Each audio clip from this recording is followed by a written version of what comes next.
428 centimeters in feet? First of all, we need to know the value of 1 centimeter in feet. It's always 1 centimeter equals 0.03280839895 feet.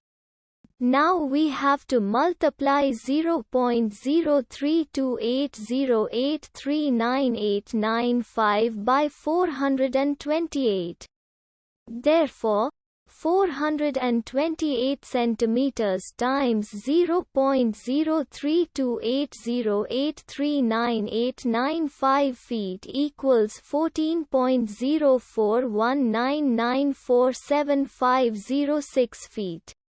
So, in other words, 428 centimeters equals 14.0419947506 feet.